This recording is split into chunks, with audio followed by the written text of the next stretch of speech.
So I'm going to show you how I learnt to place the designs using the QCT 5. So basically what I want to do is I'm going to show you how I mark the outline area of this petal and then fit my quilting design to it. So I digitized these, and so I've been playing around for a couple of days trying to figure out how best to place the designs. So I'll show you how I came up with it. So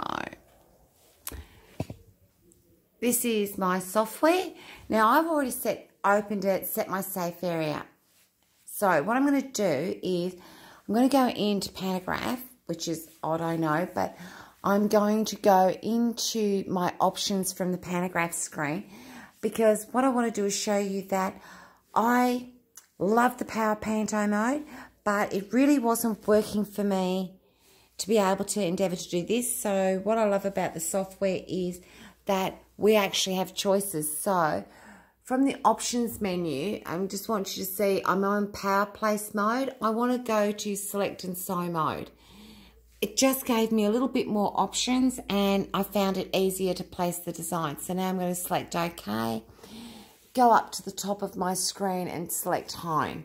Now I'm back in the Home screen, which is great. Now all I have to do is select and sew. At the moment I'm going to pick any pattern just to open it onto my screen. Software's connecting. It's always a lovely sign. Alright, so what I've done is I've gone into my settings, girls, and I've decided to choose one point, and here I've got the centre, the start point, the end point, corner point. I am going to use the start point.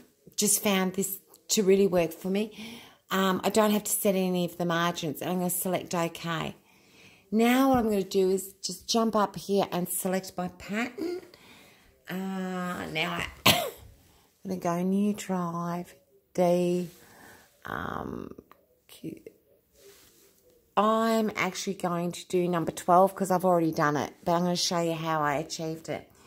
So basically, I've got the pattern that I want on the screen. Now it comes to the placing of it. So now I'm just going to go to my plugins, which is at the top right hand of my screen, go down, and I'm going to select my marking tool. Now the great thing is on the marking tool screen, when it opens up, I have add and remove. I have the remove the last, remove all. I can create many markings. I can number them. To keep this simple, I'm just going to do what I was doing. So I'm just going to move the foot of my machine to the first position. So I'll just show you down here. So what I've done is I've moved my machine to the first position, and then when I'm happy, I'm not exact. The needle is kind of where on the outline of the petal, and I'm going to add mark. So when you go up to the screen, if you can see, I've got that one little lonely dot. So I'm just going to move to the next position, add a mark, add a mark. Mine are probably 1.5 to 2 inch around, so I'm just going to leave that on the screen so you can see what I'm doing. And I'm just going to move around. I'm doing this on my own, guys, so sorry if it's a little awkward.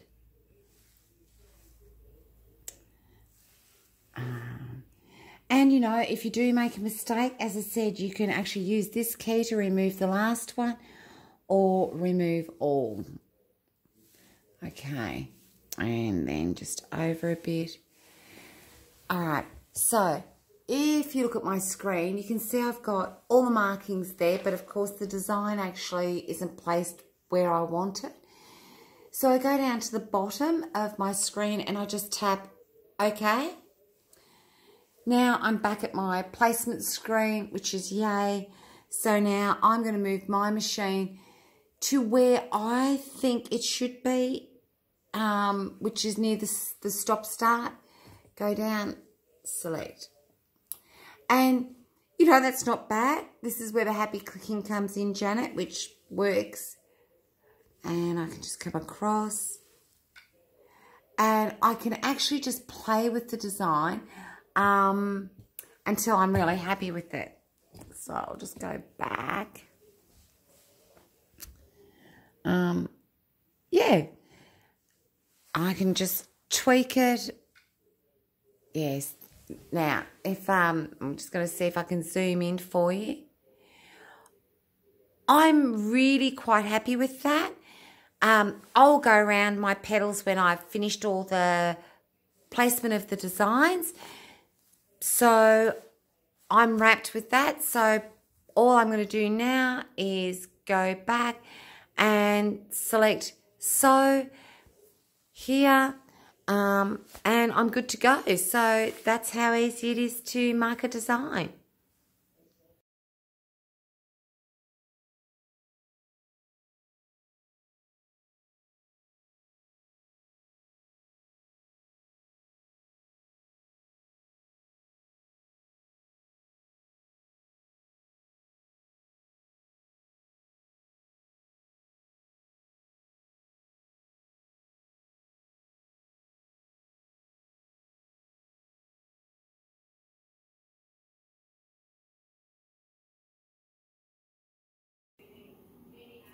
Hi guys, yep, I'm back. So I've done all my digital designs now and I've come back to custom quilting. So I thought I'd give you a few hints on how I achieved it. Might not be the best way or better way, but remember this is your own masterpiece and this works for me. So it's really important, girls. What I've done is I've made sure my QCT 5 is off, but I have to disengage the belt. So I've done both the horizontal and vertical belt. I've just actually undone them here on the bracket. So now my machine is really nice and free and loose. So I also use a ruler base. We can buy these from Grace, they're aftermarket. I love it. I never take it off because it gives me somewhere to put my hand when I'm unpicking. They're really easy to install. The other thing you might want is some quilting rulers. You can get a variety of these on the market. I don't have a preferred set, but it's really important to note that they're actually 1/4 inch in the perspex.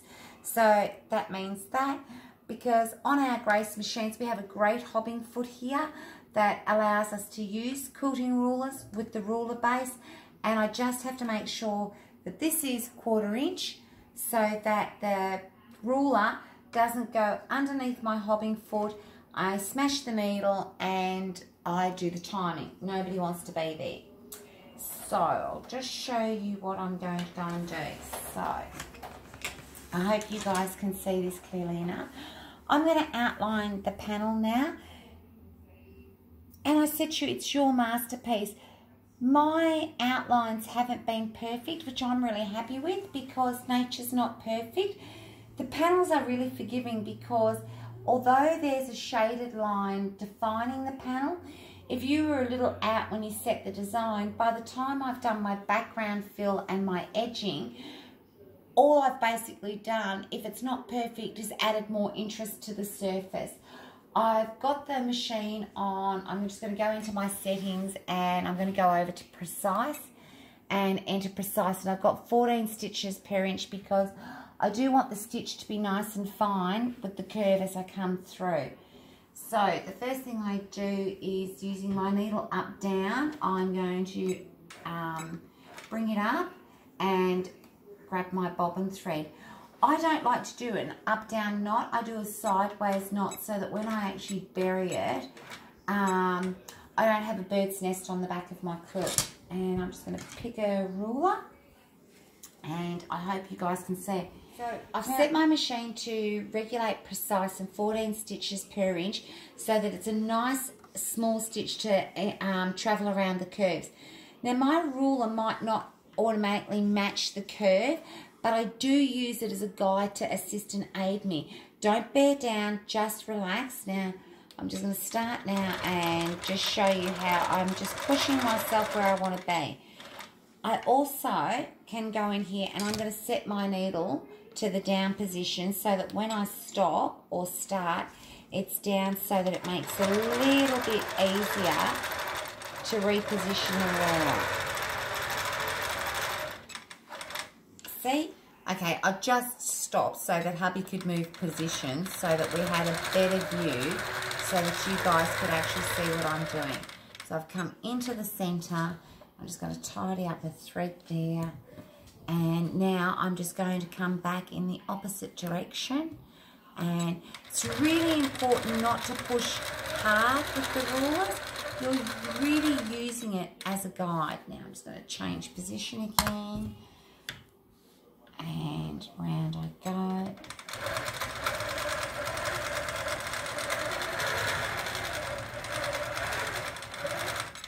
Oh, got a mess there as well.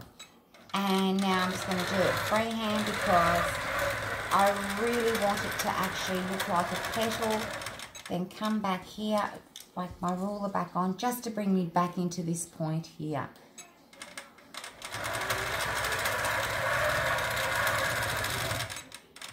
And this is what I love about these machines is I can just come up to my handlebars and just go into my main menu, and I'm now going to go over to manual mode. I do all my backgrounds in manual and I like to run at about 40%.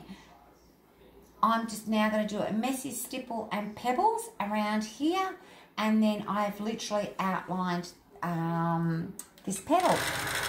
So, and you'll hear that the machine is now making a totally different sound. Kind of a pebble in there.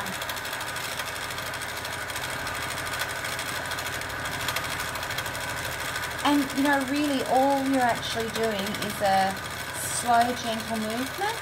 And, you know, when you want to start, it's not a bad idea to have a piece of batting beside you as a practice piece to warm up, but I've been doing this a couple of hours, so I'm actually quite confident. Put a bubble in there.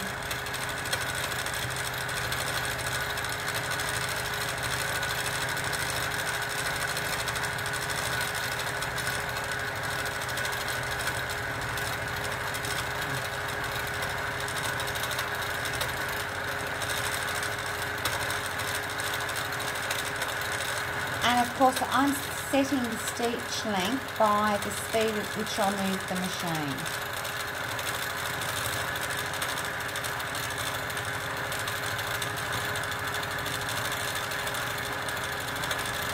Swing around here. And you know, I was really worried about using the variegated thread when I first started out because I thought every imperfection would show up on the light and the dark. But truly, it has been a lot of fun, and I'm just using the Grace Infinity variegated thread. It works beautifully in the machine. I've had no issues at all, and it's been fun. It's like being colouring in with a colouring pencil. Okay, and I've just stopped, and of course I stopped with my needle down. Now I'm going to just come up. I move the machine away from myself, pull the upper thread, come back, and I do a needle down, needle up, and that's how I pull up my bobbin. And it's a personal choice. You can either just cut that off or you can go ahead and bury the thread. So now what I'm going to do is I'm just going to come over and do this little petal here for you, and hopefully you've got a general idea of how we'll do it. So needle up, needle down, bring up the bobbin. Nice little lock stitch. And I might do some more bubbles on this one just so that it pops a bit more. I'll just move that out the way. Go back into my main menu and just arrow up to the precise. It will have kept my previous 14 stitches. So now I'll just show you. I'm not even going to bother with the ruler this time.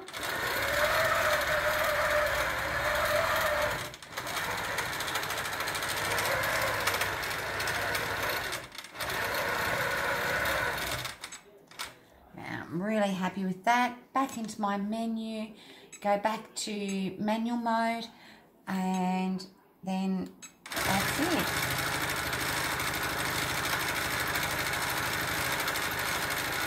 I love the ease at which I can just go in and out of the modes as I require it. It's all at our fingertips. And just sneak into there, center around there. Okay, hope you enjoyed that, and I'll just show you how to use an open-ended needle to bury the threads.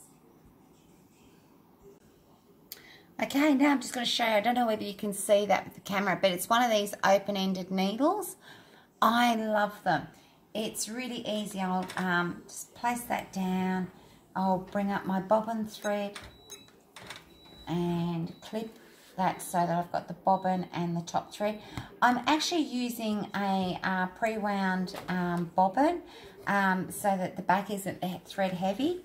Now, if you just come in close on that, all I do is hold both threads with my finger. I push down on the needle, on the thread actually, and see the needle is threaded. Now I just go between the sandwich and I pull the thread through, and now it's safely buried. These are great. I love them. I'll just do that again. I've got the thread between my two fingers. Simply bury the thread, go down into the sandwich, just gently push.